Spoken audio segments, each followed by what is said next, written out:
Hey everyone, welcome to Kempner Canucks. My name is RevTrev, and I hope you're having a great weekend because this is a great weekend for Vancouver Canucks hockey. We're at home. We're playing the Bruins tonight, and I wanted to, before the game hits, by the way, I think that's a little too bright. Yeah, before the game gets started and hits today, I wanted to make this video about Pettersson. And so we're going to be talking about Pettersson. We're going to be talking about the top 10 centers list that's just come out by ESPN. We're going to be talking about his rumored contract that's been offered to him. And of course, the slump by the Canucks and Pettersson. So let's dive into that stuff. But before we do, I make Canucks content that is passionate, realistic, and honest. And if that's the kind of content that you like, make sure you hit that like and subscribe. And of course, always, you can follow me on Instagram, Facebook, X, which is Twitter, and YouTube at all under Kempner Canucks. So don't forget to do that. So thanks so much for coming today. And this video is going to be released a day early to all the members who have supported the channel. You don't have to be a member to subscribe and to get my videos, but early access goes to members, and then I release it. So just a heads up on that. So let's dive into this list, this top 10 centers list. Many of you have heard about this list already. And so, I mean, it's very interesting if you ask me, but I want to show you this list. Okay, so let me just dive into this. So this is the best NHL centers of 2022 or 2024 rankings by players and executives. And Greg from ESPN, I can't say his last name, so I don't want to butcher it. Let's read this a little bit. He goes, "There's a reason the top 10 centers are the final list we publish in the NHL position rankings. It's the most star-studded group of players in any of these lists. One could do a top 30 and of only NHL centers and still have significant subs." Okay. He says, just to calm your fears, Connor McDavid did, in fact, make the cut. I like that one. Okay, so welcome to the final results of the 2024 NHL positional rankings, a unique way to determine the best of the best. Some surveys ask players for the rankings, others poll executives. The NHL positional rankings combine both opinions into one definitive list that blends on ice savvy with boardroom thinking. So over this, these surveys were conducted over the past month. Respondents were asked to rank their current top 10 players at center, winger, defense, and goaltender based on a predetermined list of the top 30 to 40 players at each position. And of course, there was a numerical score. One earned 10 points, number 2 got 9, and so on. Okay, so 10 NHL players were surveyed, 4 from the Eastern Conference, 6 from the Western Conference. They range from NHL award nominees to veteran role players. To balance that perspective, we surveyed 10 people from the hockey operations department of the NHL teams, 6 from the East, 4 from the West, including 2 coaches and 3 general managers. Okay, so we combine all those. So we get down to here. Okay, this is where we're at. Now, number 1, no doubt about it, Connor McDavid. Okay, obviously, in my opinion, he's number 1. Okay, absolutely number 1. And with all the combined score totals, he got 194 points. Okay, last season on this list, he was first. No surprise there.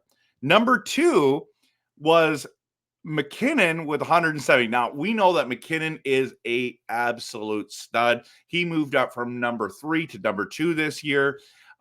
He is quick, dynamic.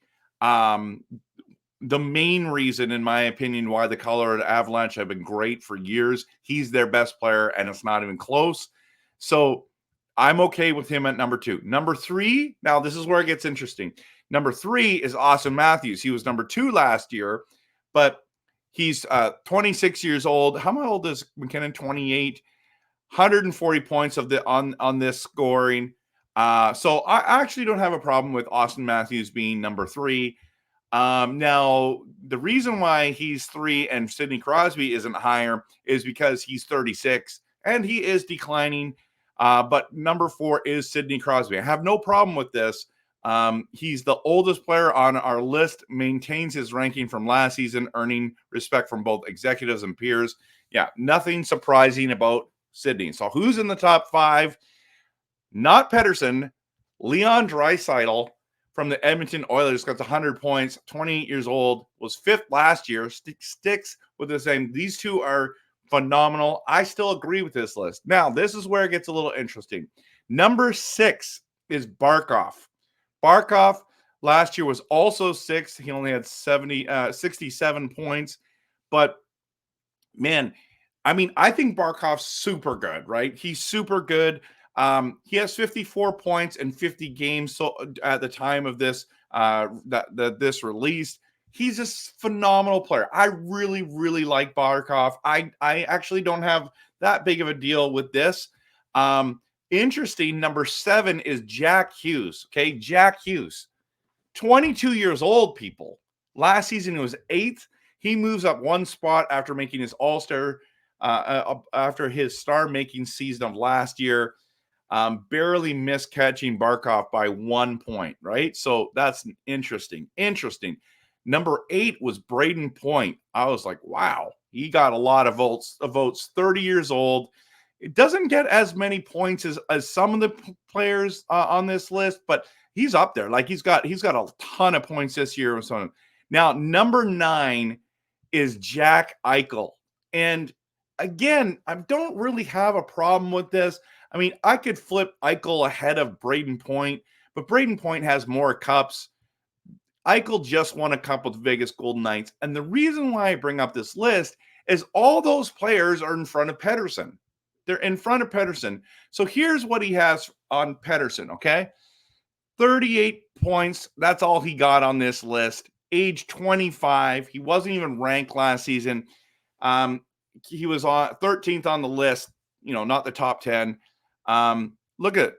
Pettersson appeared on 8 ballots last season. This season, he appeared on all 10, 6 executives and 4 players. His highest ranking was 5th, given to him by an Eastern Conference executive and a Western Conference player.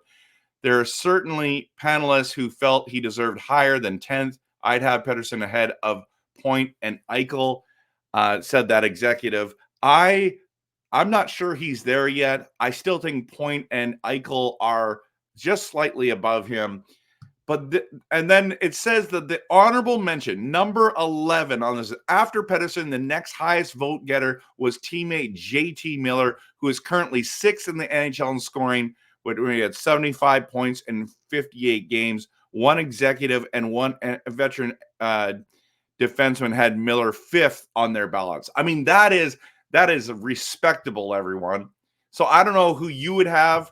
Who would you have ahead of or behind Pettersson? Would you have him higher on your list?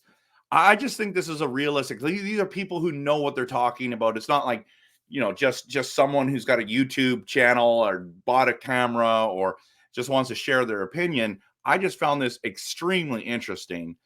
And the reason why I think it's so interesting is because of everyone who is convinced that you should throw the checkbook at Pettersson because his contract, he's going to be an RFA come next season. I know they're negotiating the contract. He's considered on this list, okay, and I understand it's only 10 people on each side that had done this, but he's not he wants top 3 money. He wants top 3 money, and he's not a top 3 center. I would argue he's not a top 3 player. Now, granted, he's only 25. He's got a lot of room to grow. I mean, some of these people have a lot. I mean, but look at Jack Hughes, man. People are like, he's more dynamic. He's better. I mean, like that. He's 3 years younger. And so, but at the end of the day, it doesn't matter. It doesn't matter because there's value in Pettersson, and he is a good player, and he is an elite player. And I felt like at the All-Star game, he really showed again how good he is. The criticism for him, though, is He's small. He gets knocked off the puck. I get it. I get it. So the rumored PD contract right now, it's been all over, is that he's been offered $12 million a year times 8 years. Now, I just did YouTube Shorts and Instagram Reels and Facebook Reels as well, kind of talking about what do you think about this? And I still really want to pose this question. Like, what do you think about this? I just think it's really high. I don't. Okay, this is my thing. This is part of the thing I put in the video. Vancouver fans and all NHL fans, there's nothing more than they hate overpaying someone who doesn't produce, right? So let's just talk about that for a second. Okay. Now, Pettersson had 100 points last year. He could get 100 points this year. I mean, he's kind of on pace. He's slumping right now, right? But he's on pace right now to score another 100 points. And those 100-point players are hard to find. It's the Braden Points. It's the, McDavid's, the Dreisaitl's, the Austin Matthews. Well, I mean, Austin Matthews didn't even have 100 points last year, but he scores a ton of goals. It's those kinds of players, right, that get 100 points each. And so this contract is massive. It's like Austin Matthews money of like $13 million. The next time the contracts come up for Draisaitl, like he's making 8.5, I think, or something along those lines. Like he's going to get a $13 million contract. I don't know if it's going to be with Edmonton. It could be. But I know a lot of my Edmonton friends are absolutely worried that they're not going to be able to keep $9 million with $9 million contract a year with Nurse. Then you have the massive contract. I believe it's McDavid's making 13. And then how do you give 13 to Draisaitl? You would have to get rid of a bunch of players in order to do that, unless the cap keeps going up, right? And so that's the challenge it is for Petey. If he and I don't know if you're Petey, why you haven't signed this contract yet, because it's 12 million guaranteed for 8 years. That's a lot. He said he wanted to be on a winner, a team that's going to compete. We're first in the NHL. This has the management has shown that they want to win, that they're all in. They paid a lot to get Lindholm. You know what I mean? So I don't know what else you want, Petey, other than like, are you saying, well, if we don't win the cup this year, you're not going to sign the contract? I don't know. I don't know what the holdup is for Elias here. So, but this is the contract that's been offered, whether you like it or not. I know a lot of people in my live streams. By the way, I love doing live streams and after games. I'm doing one tonight. If this might have already been on, but let's see if I can bring this up. I don't think I can. Why can't I bring this up? Oh, because it's that one there. We'll see if I can bring it up here. No, I can't. So if I just remove myself from it, I can show this to you.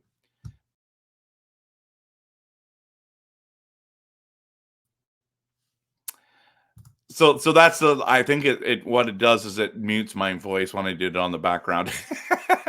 Anyway, so I dislike the Bruins thing. I think he's going to bounce back tonight.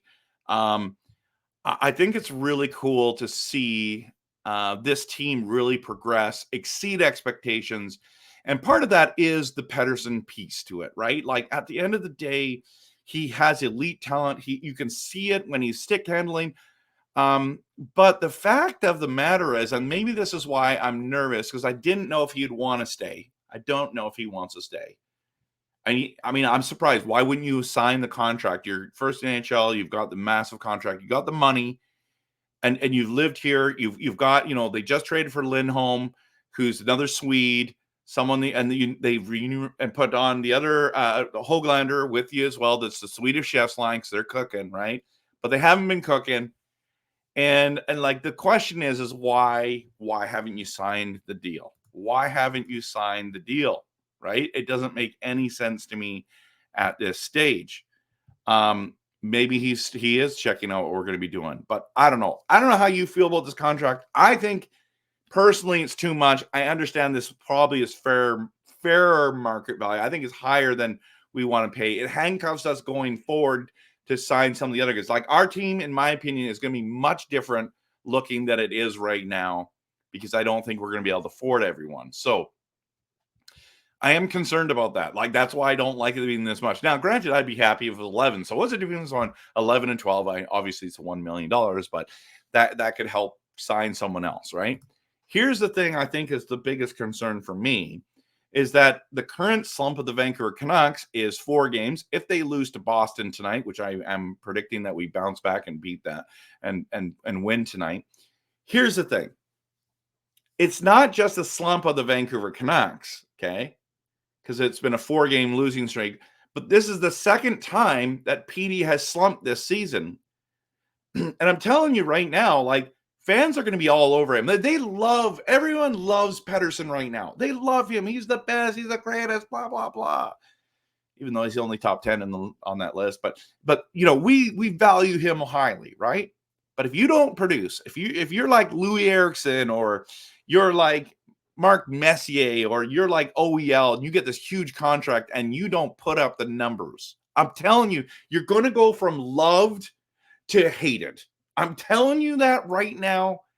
Now the fan base is pretty gracious at the moment. I mean, he's already had 100 points. It makes sense. It's just a lot of years, and that could be a contract that we might regret. But if he produces, which that's why they're wanting to give him this money, because they think he will, and they think he'll get better with time, and there's no injuries, of course. They think that he's going to fulfill that amount of money. The thing is, for me, I think Quinn Hughes is the best player on our team. So what are we going to have to pay Quinn Hughes next? JT Miller is on a smoking deal, right? Demko's on a good deal right now as well. And these are some things now. And now we gotta sign Hronek back next year. And the amount of numbers that they're throwing around for Hronek is like 8 and 9 million, which, for the record, I think is absolutely ridiculous. I mean, part of it is he's very good. Don't get me wrong. But other part is you're playing with Quinn Hughes, bro. You're playing with Quinn Hughes. That's why your numbers look good. Go play on another team, which you have. You never put up the numbers like you did when you played with Quinn. Let's just be honest. So I'm okay with a $6 or $7 million contract. But if you're going to make 9, I don't think we can keep you, right? And that's the other thing. We got so many RFAs and more UFAs coming up. It's going to be an interesting lineup. So, man, so I am concerned that the Canucks are slumping, and part of that slump is because of Pettersson. He's not driving the line yet.